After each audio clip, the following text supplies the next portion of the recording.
Boa noite, tudo bem? Como é que vocês estão? Hoje, quarta-feira, nós vamos dar sequência ao estudo.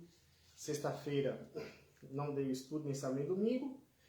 Hoje eu vou dar um estudo para compensar a semana passada e sexta-feira estarei dando o estudo normal. O tema de hoje é sobre o santuário celestial. Antes, vamos orar? Santo Deus e amado Pai, muito obrigado pela oportunidade de estarmos aqui para estudar a Tua Palavra. Que o Senhor possa abençoar a cada ouvinte, a cada telespectador, que tudo que viemos aprender seja para a honra e glória do Seu nome. Dai-nos sabedoria dos altos céus, em nome de Jesus. Amém. Bom, nós vamos estudar sobre o santuário celestial. No último estudo, ficou comprovado e nós vimos que existiu um santuário na Terra. Só um pouquinho.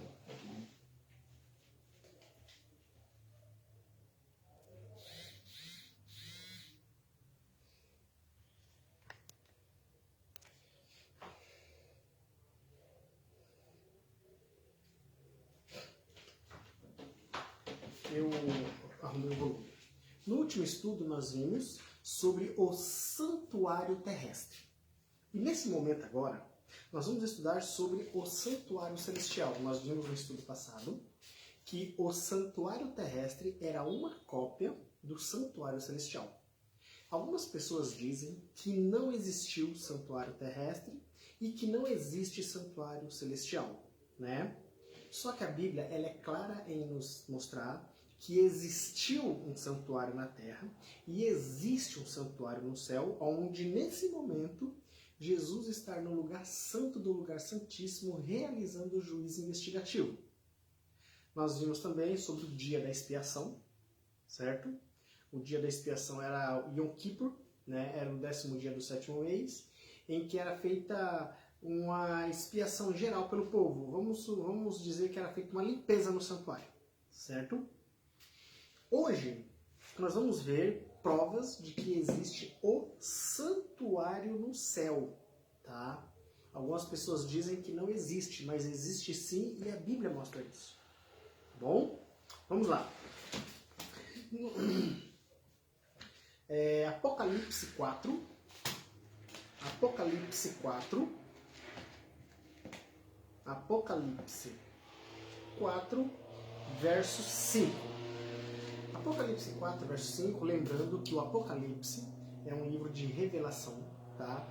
95% do que você lê dentro do Apocalipse é profético, tá bom? Ou seja, não entende como se lê, simbologia, tá? Dos 406 versos do Apocalipse, 276 são citações do Antigo Testamento. Isso significa, mais uma vez eu vou reforçar, o Antigo Testamento não foi abolido, tá? Senão eu teria que banir o Apocalipse também, porque tem citação do Antigo Testamento, tá bom?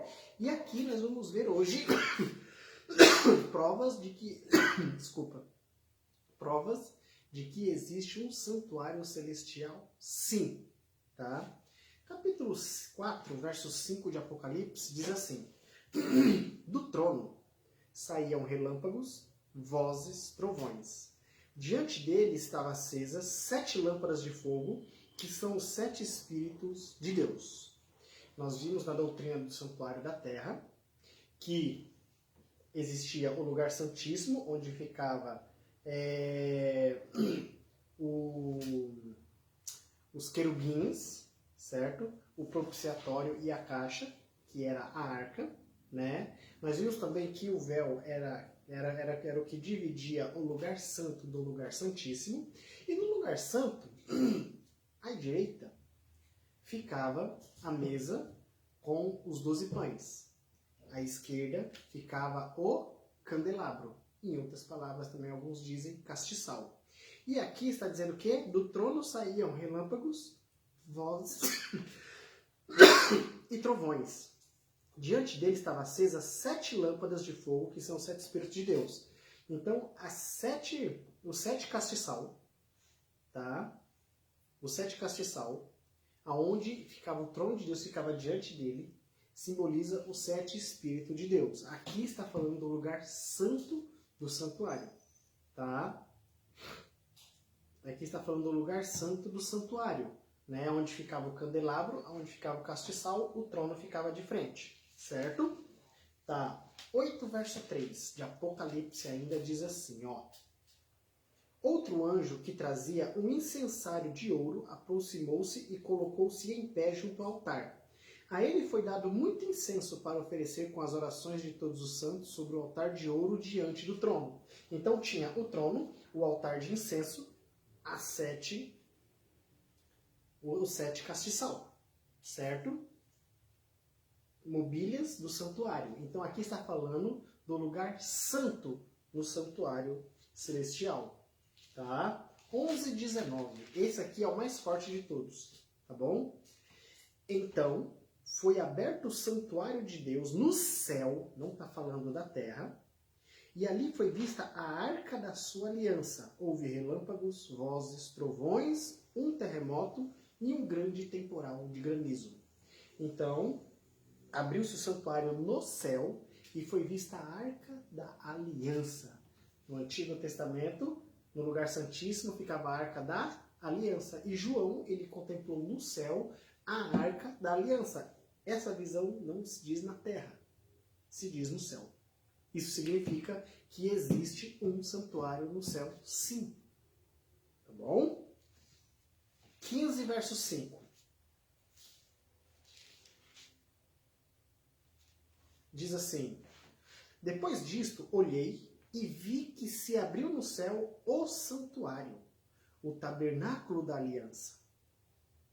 No céu, ele viu o santuário, o tabernáculo da aliança. Saíram do santuário os 7 anjos com as 7 pragas, e eles estavam vestidos de linho puro e resplandecente e tinham cinturões de ouro ao redor do peito.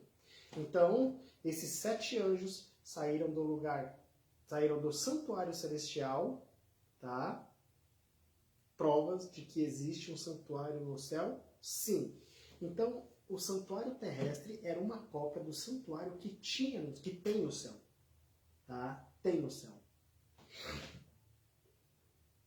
Agora, como funciona o santuário no céu? Porque nós vimos que aqui na terra, o santuário terrestre tinha o sacerdote, sumo sacerdote, certo? Oferecia-se o holocausto quando a pessoa pecava, certo?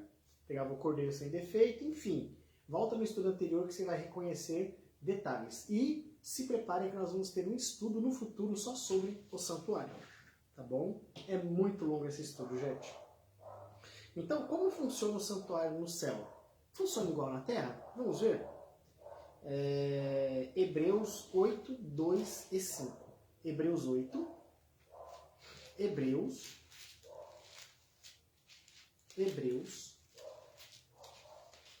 8, 2 e 5. Vamos ler a partir do 1? O mais importante do que estamos tratando é que temos um sumo sacerdote como esse, o qual assentou-se à direita da majestade no céu, e serve no santuário, no verdadeiro tabernáculo que o Senhor erigiu e não o homem. Verso 5. Verso 3. Todo sumo sacerdote é constituído para apresentar ofertas e sacrifícios, e por isso era necessário que também esse tivesse algo a oferecer.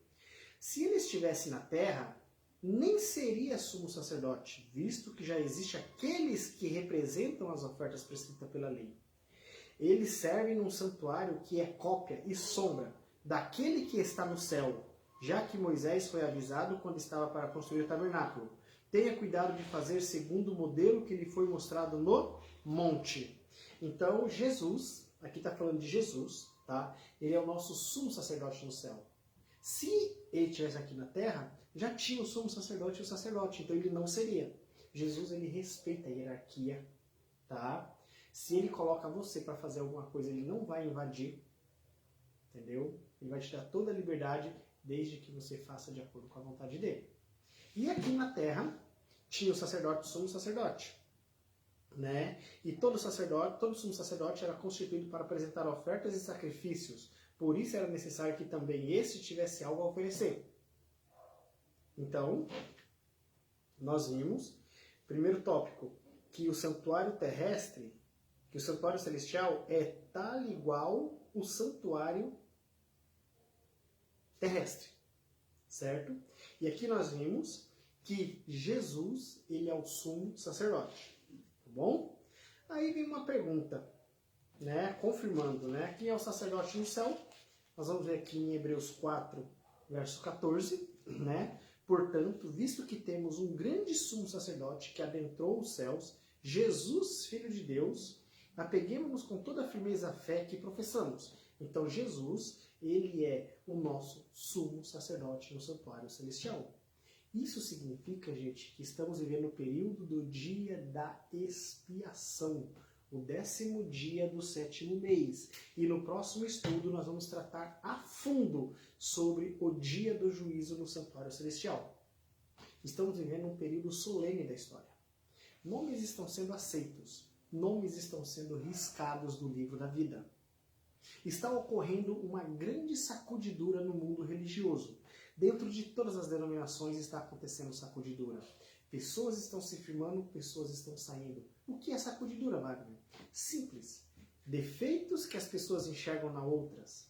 Pecados que líderes cometem e as pessoas se escandalizam e sai da igreja. Pessoas que não oram, não estudam, acabam desanimando na fé e sai da igreja. Só estão ficando as pessoas que permanecem de joelho. Como eu falei no estudo passado, quem permanece de joelho diante das provas, fica de pé diante do trono de Deus. E essa convulsão religiosa, essa sacudidura que está havendo no mundo religioso, escândalos e mais escândalos estão sendo apresentados na mídia com relação às denominações religiosas. As pessoas na igreja estão enxergando erros e estão se afastando. Isso é sacudidura. Irmão, entenda uma coisa. Quem morreu por você não foi pastor, não foi presbítero, não foi padre, não foi cooperador. Quem morreu por você foi Jesus. Então Jesus tem que ser o nosso exemplo. E ele disse que nos últimos dias sobreviriam tempos difíceis. E nós temos que entender que dentro da igreja vai ter sempre o joio e o trigo. E vai ter aquelas pessoas que Satanás vai colocar na igreja para afastar os fiéis. Agora, se eu e você somos estudiosos da palavra, se eu e você somos pessoas que oramos, que jejuamos e que buscamos a Deus de coração, nós não vamos deixar se abalar com o que está acontecendo. Pelo contrário, nós vamos erguer a cabeça e entender que a nossa redenção se aproxima. Então a tendência das coisas acontecer errada dentro da igreja é grande. Isso não significa que tem que acontecer dentro da tua igreja. Não significa. Mas vai acontecer. Não precisa acontecer na igreja de Santo Amaro, não precisa acontecer na igreja do Brooklyn, não precisa acontecer na igreja do Valo Velho, não precisa. Não está profetizada as igrejas que vão passar, né, por coisas difíceis. Existem igrejas que os irmãos podem se unir em oração, darem as mãos e se fortalecer, para que nenhum se perca. Existe essa possibilidade. Mas os líderes, os membros têm que ter isso na consciência. Se eu olhar para a direita, eu vou ver pessoas pecando. Se eu olhar para a esquerda, pessoas vão apontar meu erro. Se eu olhar para trás, gente, que passado horrível que eu tenho. Eu tenho que olhar para a cruz. Eu tenho que olhar para Jesus, pois Ele é o único que pode me salvar. Então está havendo uma sacudidura dentro da igreja. As pessoas estão se afastando da fé. As pessoas estão indo para o mundão, porque uns acham que Jesus está demorando a voltar. E no estudo 3, nós vimos que Jesus não está demorando a voltar. Outros acham que Jesus, ele não vai voltar. E outros estão desanimando na fé, porque estão se concentrando nos problemas. E à medida que nos aproximarmos do fim, os problemas vão se avolumar. E se eu e você não estivermos de joelho, nós não vamos permanecer de pé. Então nós vimos aqui, no capítulo 4 de Hebreus, verso 14, que Jesus, ele é o nosso sumo sacerdote e que está havendo um juízo investigativo no céu. Está havendo o Yom Kippur, a cerimônia do ritual do santuário, o dia da expiação, certo? Nós vimos que Jesus, ele é o sumo sacerdote, né? E nós vamos ver agora quem é o Cordeiro. Hebreus 8, 27. Hebreus 8. Hebreus 8? Não, não é Hebreus 8 não, gente. 8 não, é Hebreus 9, 27. Porque... Peraí, gente, deixa eu ver aqui, porque aqui está errado. Hebreus 8, 27. Não, isso vai só até o 13.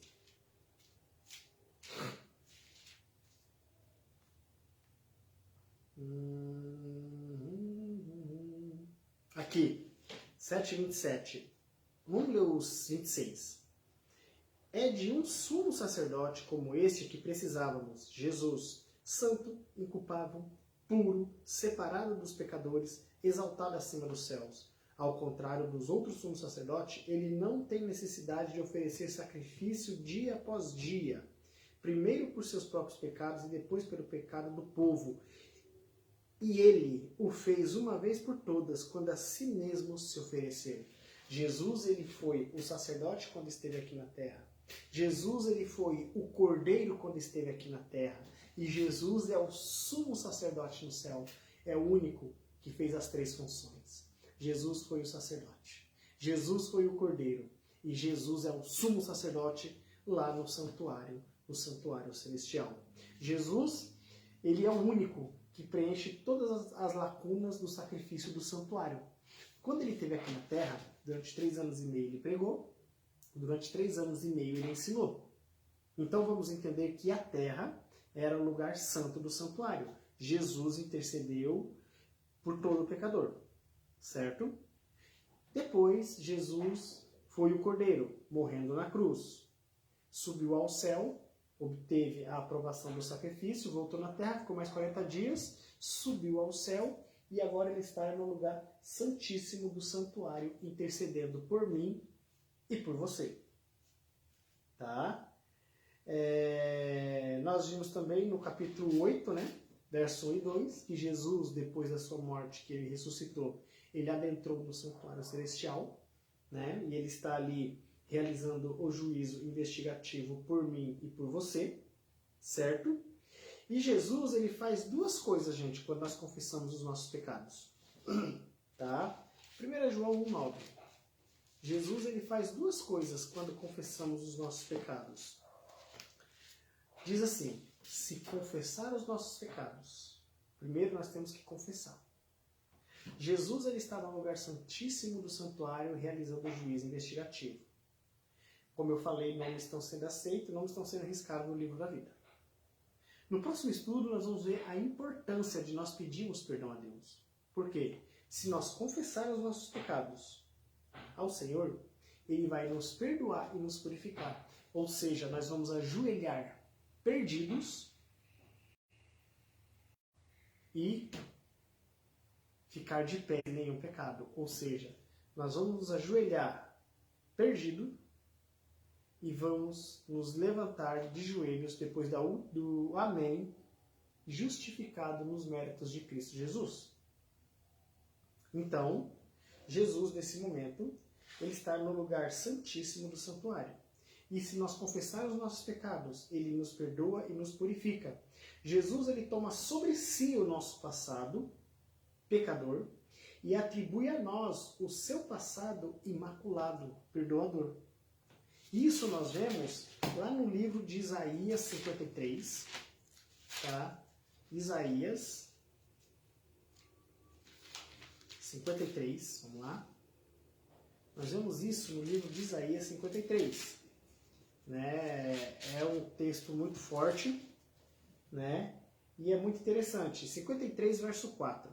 Certamente, ele tomou sobre si as nossas enfermidades e sobre si levou as nossas doenças. Contudo, nós o consideramos castigado por Deus atingido e afligido. Verso 6. Todos nós, tal qual ovelhas, nos desviamos, cada um de nós se voltou para o seu próprio caminho, e o Senhor fez cair sobre ele a iniquidade de nós todos. Então, quando você ajoelha, que você ora, Você confessa seu pecado, é o tema do nosso próximo estudo. Jesus, ele te perdoa. E quando ele te perdoa, ele toma sobre si o nosso pecado. E nos oferece a justificação pela fé. Quando nós pedimos de coração. Verso 12.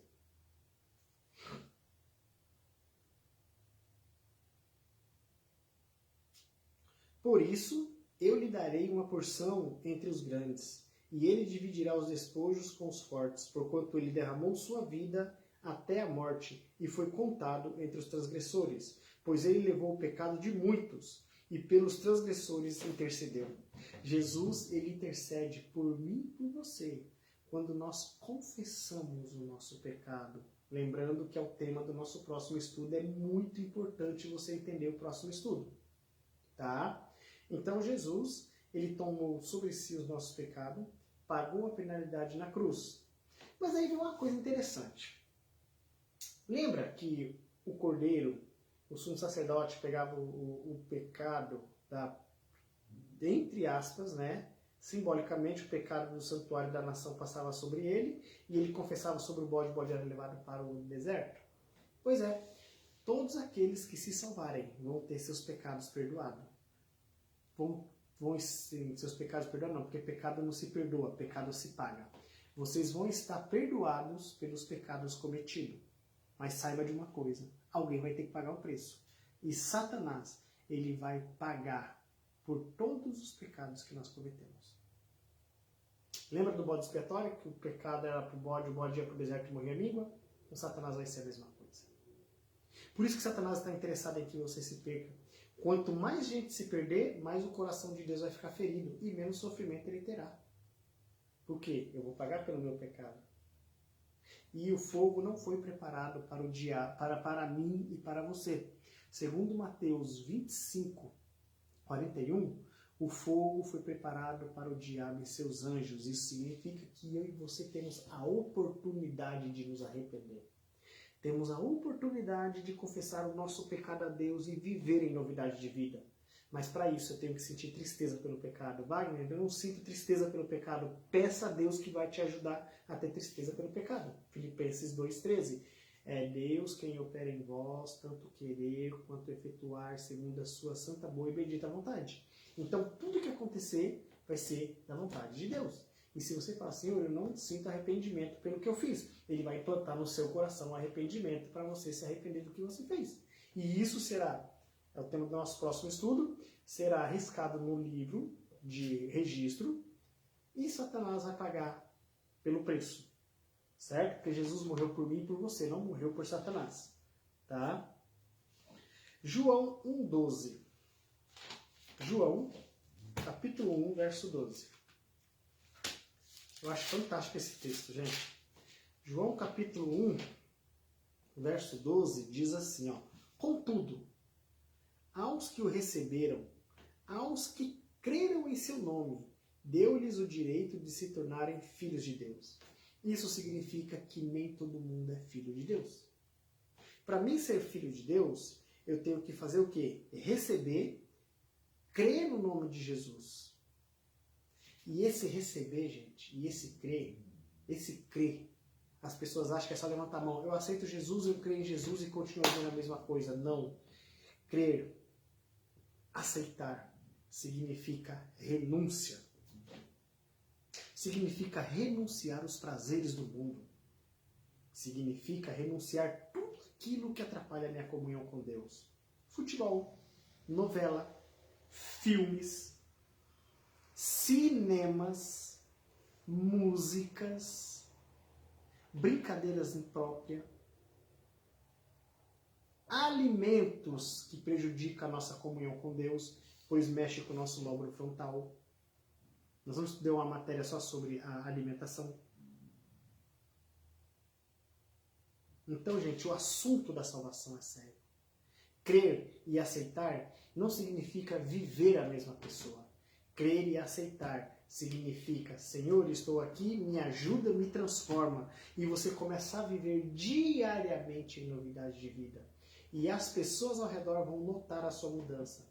As pessoas ao redor vão querer entender o porquê que você é diferente. E você vai apresentar Jesus para elas, e elas vão aceitar Jesus e vão começar a mudar de vida também. Lá em Atos tem uma parte que fala: quem crer e for batizado será salvo. Esse crer, gente, significa renunciar ao mundo. Esse crer significa abandonar a vida de pecado. Significa abandonar os vícios. E eu só consigo abandonar os vícios quando eu coloco Deus em primeiro lugar na minha vida. Quando eu me ajoelho diante do altar e confesso meu pecado ao Senhor, Ele vai me perdoar. E eu vou levantar justificado. E eu vou levantar como se nunca tivesse pecado. Lá em Romanos 6, Romanos capítulo 6, verso 14, diz assim: todavia, a morte reinou desde o tempo de Adão até de Moisés. Mesmo sobre aqueles que não cometeram pecado, semelhante à transgressão de Adão, o qual era um tipo daquele que haveria de vir. Entretanto, não há comparação entre a dádiva e a transgressão. Pois se muitos morreram por causa da transgressão de um só, muito mais a graça de Deus, isto é, a dádiva pela graça de um só homem, Jesus Cristo, transbordou para muitos. Verso 18. Consequentemente, assim como uma só transgressão resultou na condenação de todos os homens, assim também um só ato de justiça resultou na justificação que traz vida a todos os homens. Através de Adão, o pecado veio. Todos pecaram. Até Moisés, né? Como diz aqui o verso, né? Cadê? Verso 14, né? Até Moisés, todavia a morte reinou desde o tempo de Adão até Moisés. Por que até Moisés? Porque depois entrou o ritual do santuário. Entrou o sistema de sacrifício do Antigo Testamento. E Jesus passou a interceder. E as pessoas começaram a morrer crendo na volta de Jesus. E Jesus, ele morreu pela criança inocente que morre ao nascer. Jesus, ele morreu por mim e por você. E Jesus, ele está disposto a me perdoar e a te perdoar pelos pecados cometidos. Porque todos pecaram.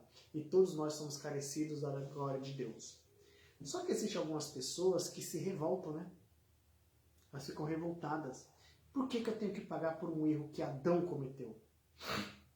Gente, entenda uma coisa. Nós somos humanos. Nós temos a genética de Adão. Nós não somos a imagem e a semelhança de Deus. Nós somos a imagem e a semelhança de Adão. Porque o Adão tem o caráter deformado, tem o caráter manchado e ele era um pecador. Antes do pecado, Adão era a imagem e a semelhança de Deus. E todo ser humano era a imagem e a semelhança de Deus. Depois do pecado, passamos a ser a imagem e a semelhança de Deus, na qual, quando Jesus voltar, vai nos restaurar a sua imagem e a sua semelhança. Certo? Então Jesus, ao morrer na cruz, ele nos liberta do pecado. Mas lembre-se, nem todo mundo é filho. Só é filho quem aceita Jesus como seu salvador pessoal e começa a viver em novidade de vida. Entenda isso. O assaltante, o matador, o estrupador, o ladrão, a pessoa que não tem religião nenhuma, ela não é filha de Deus, ela é criatura de Deus. Ela só passa a ser filho de Deus quando aceita Jesus como seu salvador pessoal, crê e o aceita e começa a viver em novidade de vida. E isso chama-se o processo de santificação. Justificação foi Jesus morrer na cruz do Calvário pagando o preço do meu pecado. Santificação é eu começar a viver em novidade de vida. Permanecendo de joelho, estarei sempre de pé. E o problema, gente, não é pecar. Porque todos pecaram e carecem da glória de Deus. O problema é permanecer pecando. O problema é eu e você brincar com o pecado. Eu lembro que eu trabalhei um tempo na roça e minha mão não saía calo de água, era calo de sangue. E tinha um momento que eu pegava no cabo da enxada com os dedos. Sabe? E doía, hein? Doía, porque era bolha de sangue, não era bolha de água. O coração humano, quando começa a pecar, quando começa a brincar com o pecado, ele começa a calejar. E você começa a não ouvir a voz do Espírito Santo. E infelizmente chega um momento que se cumpre Tessalonicenses 5,17. Não apagueis o Espírito Santo. O Espírito Santo se afasta de você não porque ele queira, mas porque você fez com que ele se afastasse de você. Isso consiste no pecado contra o Espírito Santo. É você resistir constantemente ao seu apelo. Porque se você pecar contra Deus, contra Jesus, tem perdão. Porque tem o Espírito Santo para interceder e te convencer de que você está errado. Agora, e se você pecar contra o Espírito Santo? Quem vai te convencer? Por isso que não tem perdão. Não porque a divindade não queira perdoar. Porque você, porque eu, não aceita ser perdoado. Entendeste? Vamos lá. Jesus, né? Ele nos perdoa. Jesus, ele nos purifica. Então, o santuário celestial, nesse momento, não está inativo. O santuário celestial está no processo de purificação. É o 10º dia do 7º mês, o dia da expiação. E Jesus, e Deus o Pai, nosso Pai, eu quero que vocês entendam uma coisa. Jesus não foi criado. Ah, mas quando ele esteve aqui na Terra, ele chamava o Deus Pai de Pai, porque ele era igual a mim, igual a você. Mas lá no céu, Jesus não chama Deus de Pai, eles são iguais. Tá? Tanto que o nome de Deus o Pai é YHWH, aí vem Jesus Cristo e o Espírito Santo. São 3 pessoas distintas, com gosto, vontades diferentes, porém com um objetivo: salvar eu e você da penalidade do pecado. Então, enquanto neste momento, no santuário celestial, está acontecendo o juízo investigativo, o Espírito Santo está aqui na Terra. Neste exato momento, ele está convencendo alguém de não cometer um homicídio. Nesse exato momento, ele está convencendo alguém de não cometer suicídio. Nesse exato momento, ele está convencendo alguém de não comer alguma coisa impura. Nesse exato momento, ele está convencendo alguém de aceitar o sacrifício de Cristo na cruz do Calvário. Por que a Bíblia não cita muito sobre Deus o Pai e o Espírito Santo? Porque o tema central é Jesus Cristo, é o sacrifício dele na cruz do Calvário. Então, o Espírito Santo se omite, YHWH, Deus o Pai se omite, e o foco é o sacrifício de Cristo na cruz. Mas o Espírito Santo é Deus. Nós já vimos isso e vamos ver novamente. Tá? Jesus Cristo é Deus. E Deus, YH, também é Deus. Deus é o sobrenome da divindade. Deus quer dizer realeza. Deus quer dizer realeza, poderoso, majestoso, onipotente, onipresente, onisciente, criador, mantenedor, sustentador, fonte de existência. Certo? Na pessoa de 3. Né? A pessoa de 3, eles são iguais, tá? Jesus Cristo, Deus e o Espírito Santo. Certo? Quando foi processada a criação do mundo, que eles se reuniram para fazer a criação do mundo, Jesus já sabia que Lúcifer ia se transformar em Satanás. Por isso que ele não participou do concílio deles no céu também. Um dos fatores dele não participar do conselho da divindade no céu é porque ele seria o traíra. Ele seria o usurpador. E Jesus falou, olha, o homem vai pecar. Eu vou morrer por ele. Antes mesmo de criar o mundo, Jesus já havia se prontificado em morrer por mim e por você. Jesus, ele pagou o preço do meu e do seu pecado. Jesus, ele está no santuário celestial intercedendo por mim e por você. Sabe qual é o único pecado que Deus não perdoa? O pecado no qual você não aceita ser perdoado. Não importa se você é uma prostituta. Não importa se você é um adúltero. Não importa se você é um assassino. Não importa se você está na penitenciária. Não importa se você está no hospital. Não importa o que você fez. O que importa é você reconhecer que você errou, confessar o seu pecado a Deus e aceitá-lo como seu salvador pessoal. Mudar, começar a viver em novidade de vida. O que importa para Deus é isso. Para você que se afastou da igreja, a porta da graça ainda está aberta. Você que não quer saber de igreja, você que está no mundão, curtindo o mundão, saiba, a porta da graça está aberta. A oportunidade de você mudar de ideia ainda continua e o Espírito Santo está trabalhando na sua vida. O Espírito Santo ele está trabalhando na sua vida nesse momento para que você aceite a Jesus como seu salvador pessoal. Ele está trabalhando na sua mente nesse momento para que você abandone a sua vida de pecado e comece a viver em novidade de vida. Pecado contra o Espírito Santo, lembre-se, é você resistir ao chamado do Espírito Santo. Entende? Mas você pode confessar o seu pecado a Deus nessa hora. Você pode se ajoelhar. Eu gosto dos pentecostais, gente. Os pentecostais, nossos irmãos pentecostais, eles têm uma fé e eles têm umas... Como é que fala? Eles usam umas frases que é muito impactante. Uma das frases que eu mais gosto que os irmãos nossos pentecostais falam é: tomai posse da bênção. Outra, se ajoelha diante do altar, rasga o seu coração diante do altar. Sabe o que é você rasgar seu coração diante do altar? É você confessar o seu pecado a Deus. É o nosso próximo estudo. É você entender que você é pecador e se não for a graça de Deus, você e eu estamos perdidos. As coisas que o mundo oferece é gostoso? É. Algumas pessoas não concordam com o que eu vou dizer, mas eu vou dizer. O pecado é gostoso. Porque se não fosse gostoso, ninguém pecava. Só que há caminhos que ao homem parece direito, mas ao final daí caminho de morte é o pecado. O pecado ele é delicioso. O pecado ele é saboroso na boca. Mas quando ele vai para o estômago, ele torna-se amargo. Como assim para o estômago, Wagner? Você ter várias mulheres é bom. Mas a consequência é sua esposa descobrir. Pare e pense o processo que você vai tomar. Doenças venéreas. Fora que as mulheres de direita não vão querer você. Aparentemente é gostoso, mas as consequências são trágicas.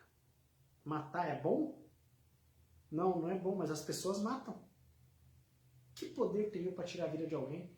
Eu não tenho poder para dar. Para que eu vou tirar? As consequências são trágicas.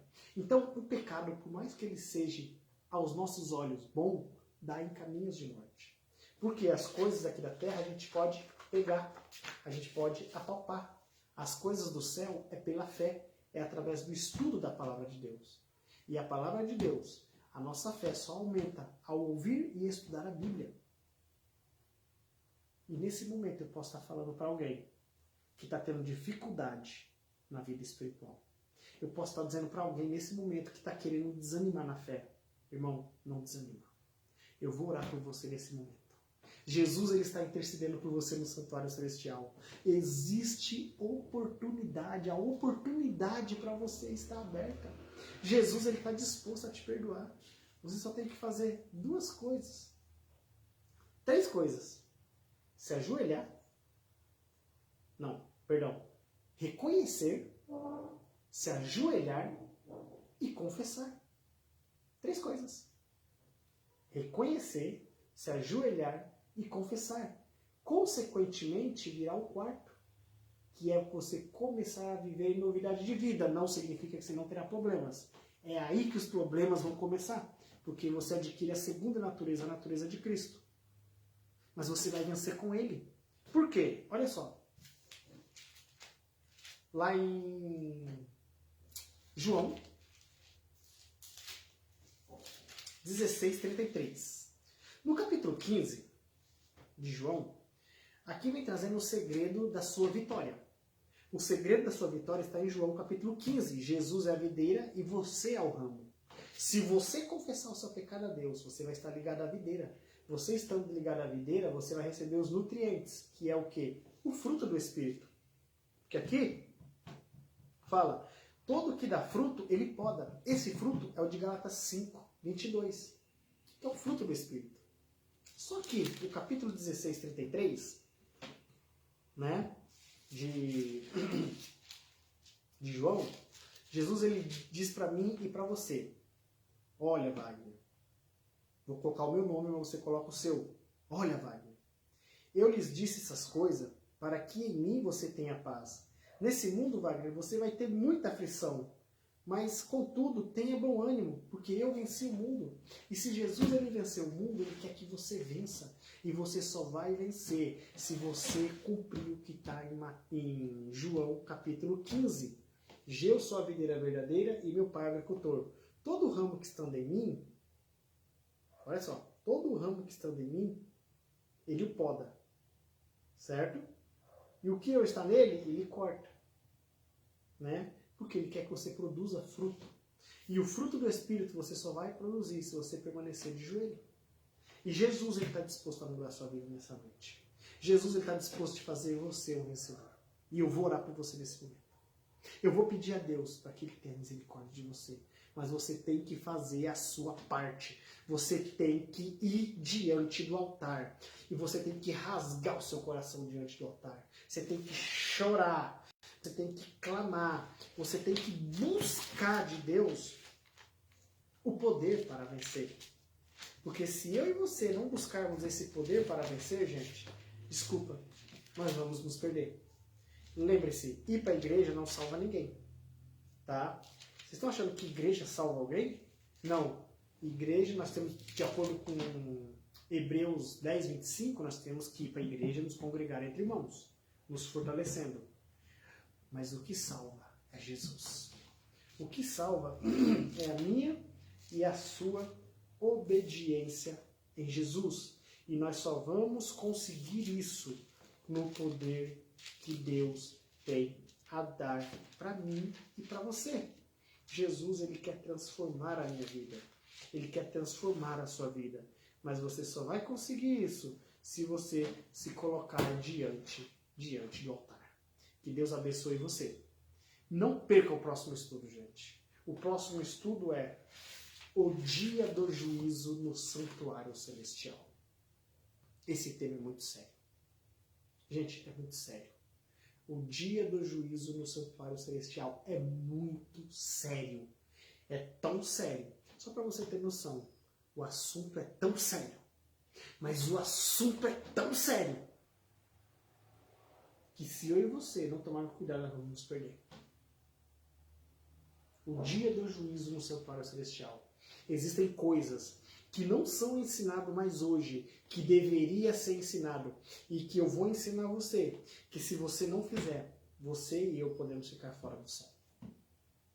Que Deus nos abençoe, que Deus nos fortaleça, que Deus nos dê poder para vencer. E hoje ficou comprovado, em poucas palavras, gente, não tem muito o que dizer. Existe um santuário no céu, existiu um santuário na terra, e Jesus está no santuário celeste. E eu quero orar por você nesse momento. Soberano Deus, onipotente Pai. Muito obrigado pelo estudo de hoje. Muito obrigado, Deus, porque o Senhor está no santuário celestial, intercedendo por mim, intercedendo pelos meus irmãos.